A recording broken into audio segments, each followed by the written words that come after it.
ഹരിയാനയിൽ മുഖ്യമന്ത്രി നായബ് സിംഗ് സൈനി സർക്കാർ വിശ്വാസ വോട്ടെടുപ്പ് നേടി. ശബ്ദ വോട്ടെടുപ്പാണ് നടന്നത്. Whip ലംഘിച്ച 5 JJP MLA-മാർ സഭയിലെത്തി. അധികാരത്തിലേറി 24 മണിക്കൂറിനകമാണ് സർക്കാർ വിശ്വാസ വോട്ട് നേടിയത്.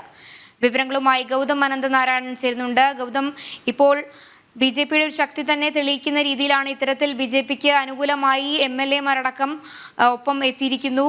മറ്റു വിവരങ്ങൾ? മഞ്ജുഷ, അല്പസമയം മുമ്പാണ് വിശ്വാസ വോട്ടെടുപ്പ് സഭയിൽ നടന്നത്. വിശ്വാസ വോട്ട് തേടാൻ BJP സർക്കാരിന് സാധിച്ചിരിക്കുന്നു. ഇന്നലെ വൈകുന്നേരമാണ് നയാബ് സിംഗ് സൈനിയുടെ നേതൃത്വത്തിലുള്ള സർക്കാർ ഹരിയാനയിൽ അധികാരത്തിലേറിയത്. ഇന്നിപ്പോൾ സഭയിൽ ശബ്ദ വോട്ടെടുപ്പ് നടന്നു. ഈ ശബ്ദ വോട്ടെടുപ്പോടെയാണ് ഇതിൽ സഭയിൽ ഭൂരിപക്ഷം തെളിയിക്കാൻ BJP സർക്കാരിന് സാധിച്ചത്.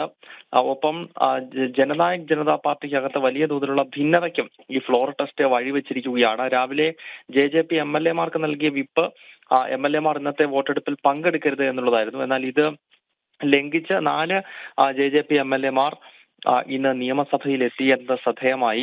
വരും ദിവസങ്ങളിൽ ജനനായക് ജനതാ പാർട്ടിക്കകത്ത് ഉണ്ടാകാൻ പോകുന്ന വലിയ ഭിന്നതകളുടെ ലക്ഷണമാണ് ഇന്നിപ്പോൾ നിയമസഭയിൽ കണ്ടിരിക്കുന്നത്. എന്തായാലും BJP സർക്കാർ ഇപ്പോൾ സഭയിൽ ഭൂരിപക്ഷം തെളിയിച്ചിരിക്കുന്നു. നമുക്കറിയാം, ഈ വർഷം അവസാനം ഒക്ടോബറിൽ നിയമസഭാ തെരഞ്ഞെടുപ്പ് കൂടി നടക്കാൻ പോകുന്ന സംസ്ഥാനമാണ് ഹരിയാന. അങ്ങനെയുള്ള സംസ്ഥാനത്ത് ഭൂരിപക്ഷം തെളിയിച്ചുകൊണ്ട് സർക്കാരിന് മുന്നോട്ട് പോകാൻ കഴിയുന്നു എന്നത് BJPക്ക് കൂടുതൽ ആത്മവിശ്വാസം നൽകുന്ന ഘടകമാണ്.